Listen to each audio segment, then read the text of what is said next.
But I don't think that is true, that men are so less capable of dealing with children and that it's better that they go off and earn money. You know, maybe the mother could go and earn some money. Did that never occur to you? I'm not having any woman of mine go to work. You know you're going to get into trouble if you go down there. No, I won't. No, they don't need to work. They can if they like, but they don't have to. You are joking, aren't you? No, I'm not. No, I would expect to take care of them. They work if you want, but you don't have to. You are the commander's son, aren't you? Yes. I am, yes. You really mean that? Sure. You don't think women should go and work? Yeah, I said they're welcome to do that. I'm thrilled if they want to. But if they don't want to, they don't have to. Is this you being ironic? Is this your famous attachment to irony? No. What's so difficult about it? It's just wrong. It's just absolutely wrong. No, they're called the gentle sex for a good reason.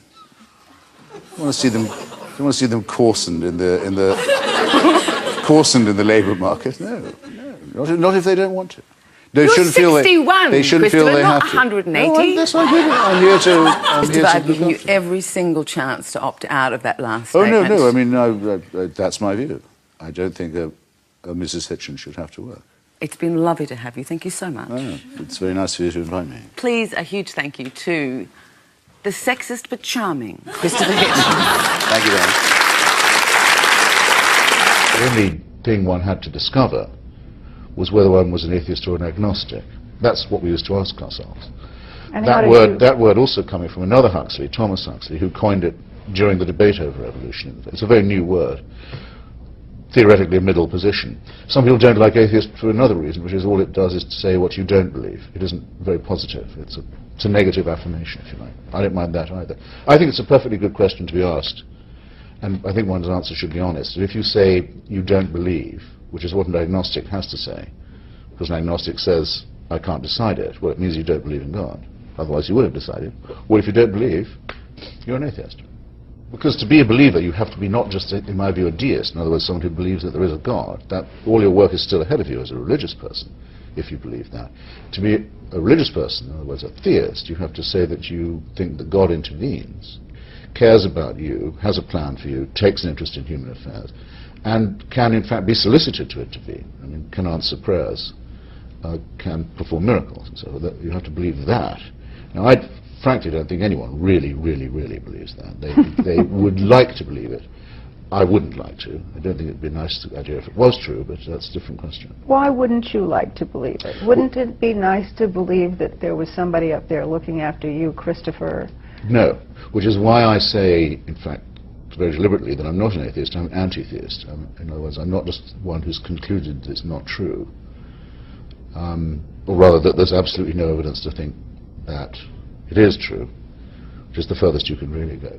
But that I'm glad there's no evidence for it, because if it were to be true, one would be living under a permanent surveillance, around-the-clock celestial dictatorship that watched you while you slept and could convict you of thought crime, could indict you for things you thought in the privacy of your own skull, and sentence you to quite a long stretch, namely eternity, of punishment for that, or dangle a not to me very attractive reward of a life of eternal praise and grovelling and sprawling and singing the praises of someone who you were ordered to love, someone who you must both love and fear.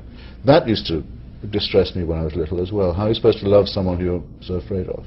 Compulsory love? How fascinating. I didn't know about sadomasochism then, though actually there was quite a lot of it in some of the boarding schools I was at, but that was for later. But I think there's something essentially sadomasochistic about the religious universe, especially the Christian one. In the last few years, it's become impossible to turn a page of a newspaper without being, as the religious would say, offended. In other words, I don't think I sound self-pitying if I say that I'm offended that a cartoonist in a tiny democratic country in Scandinavia, Denmark, can't do his job without a death threat, and that no American magazine or newspaper would reprint those cartoons, either to elucidate the question or in solidarity. I'm offended that civil society in Iraq is being destroyed, leveled by the parties of God. I'm offended that people in this country believe that they have the right to advocate the teaching of garbage to children under the fatuous name of intelligent design. I believe that we're... I thought you'd never clap. Just as I believe that where religion ends, philosophy begins, where alchemy ends, chemistry begins, where astrology ends, astronomy begins, and now the people will say, well, let's give equal time to astrology in the schools. It's nonsense, dangerous and sinister nonsense. The Pope says, AIDS may be bad, but condoms are much worse. What kind of moral teaching is this? And how many people are going to die for such dogma? You see what I mean? So, I'll be very brief. There's an end to this, an end particularly to the cultural cringe that says that if someone can claim to be a religious spokesman, they are entitled to respect. I have to say it in your presence, sir. I think that the title Reverend is something people should be more concerned to live down than to live up to. Thank you. The entire white middle class has the absolute condescending view of black Americans that they like preachers. They like preacher men. It's almost like their sense of rhythm. They go for the pulpit, as a result of which frauds of Chaucerian proportions, like Jesse Jackson and Al Sharpton, automatically get the media baptism. They must be the spokesman for black America in some way. This is a qualitative degeneration of a terrific order. I've met Sharpton a lot. I've debated with him frequently. I mean, he's a religious businessman of the most obvious kind.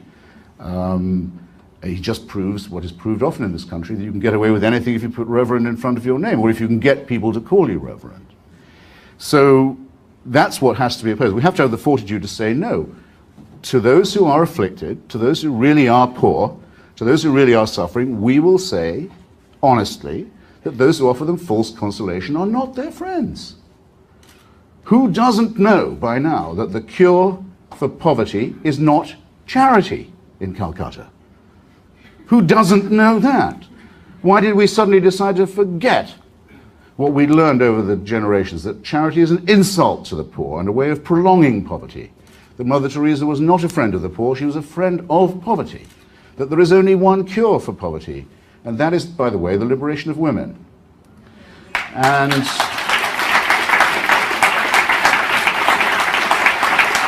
which works every time, against which all religion has always set its face, and against which Mother Teresa spent a lifetime campaigning to ensure that misery and poverty and dirt and disease and ignorance would continue, so that there would be ever more people to testify to the Catholic faith.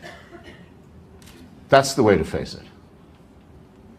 The archaeologists of the State of Israel, after the 1967 war, when Israel became, for many years, the possessor of the Sinai Peninsula, it's now given it back, and of the West Bank, Judea and Samaria, the biblical territories, had an unprecedented opportunity to show that the Bible story was archaeologically provable. And they were told by the founding leader of the State of Israel, David Ben-Gurion, go out, dig, find, he said, dig up the title deeds of our state. They couldn't find a single trace of anything that was remotely compatible with the story of the Exodus, the wandering, and the conquest of Canaan. Not one trace. On the other hand, what they could find with the help of Egyptian archives was enormous evidence in the opposite direction. Digging Up History is the book. It's very easy to get, very easy to read, when he points out that among evolutionists and among physicists and others, there are huge differences and disagreements. That's true. It's also going to get much, much more intense. If you want to see a really strong argument take place, go and talk to Richard Dawkins and ask him about his view of Stephen Jay Gould's, another great paleontologist, arguments on punctuated evolution. There are tremendous differences within our school. There's a huge amount yet to be known or explained. But we don't take anything on faith. There's no dogma. There are no tablets. We go where the evidence leads us. And, for example, when the last outbreak of flu virus occurred, because we have now, we know something about the genetic things we have in common with bacteria and viruses, and we were able to sequence the DNA of the last such virus in 1919. Didn't take us very long to get a vaccine that could prevent the last flu from being as bad as the previous one. It works. It works. You can make sound medical predictions based on it. Medicine's impossible without the work of evolution and genetics. And you should be grateful for it. But it doesn't mean there's no God. It just means that we have what we think are better explanations for our human nature. So what do you believe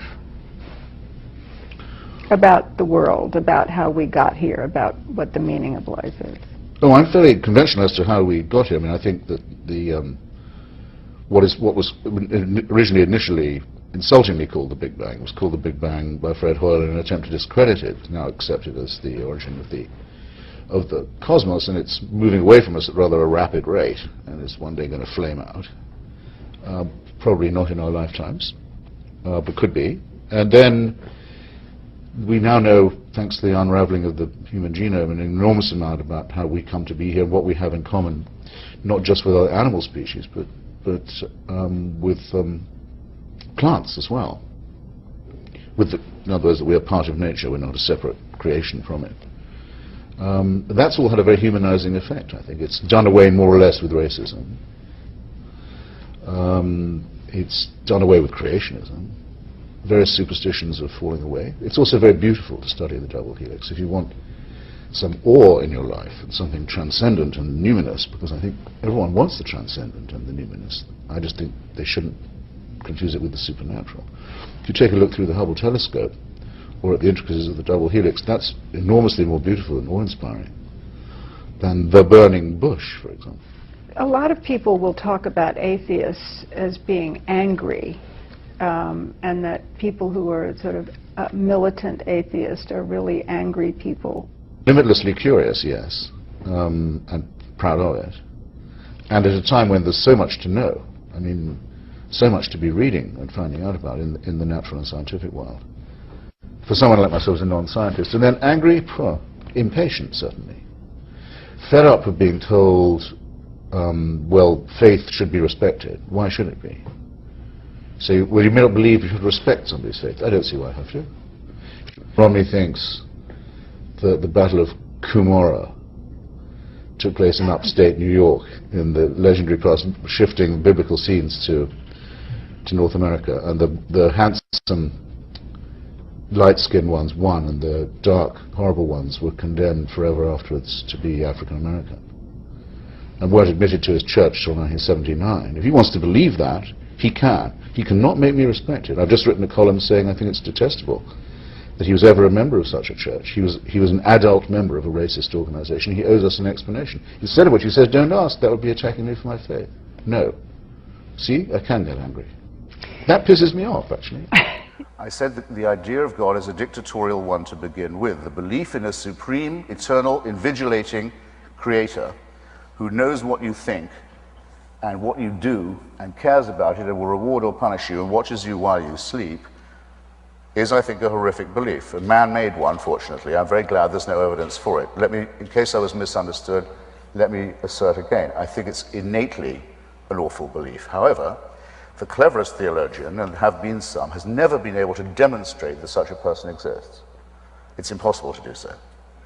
It's not possible either for me to demonstrate conclusively that no such person exists. That cannot be done either. But one thing can be done. A person who claims not to know only that this person exists, a task beyond our brain, but to claim to know his or her, I accept your correction, Reverend, mind, to say, I know, because I'm in holy orders, what this entity wants you to do, what he wants you to eat, who he wants you to go to bed with, and how he wants you to go to bed with them, what you may read, in what associations in private you may form, what thoughts you may have. That person is out of the argument now, it seems to me. We know that no one knows that. So the claim made by the religious that they know God, they know his mind, and they can tell us what to do in his name is, I think, exploded. A certain solipsism, I think, is required to believe that we as a resulting species are somehow the center of the created cosmos. This is not modesty, as the Christians call it. It's not humility. It's an unbelievably arrogant claim to make. But at least it makes up for the other claim we're supposed to put up with, which is, well, yes, but we're also miserable sinners conceived in filth and doomed to abject ourselves. Both of these positions are too extreme, too strenuous, too fanatical. Both of them reinforce each other in unpleasant ways, and both should be outgrown by us. Voila. Well, I think you probably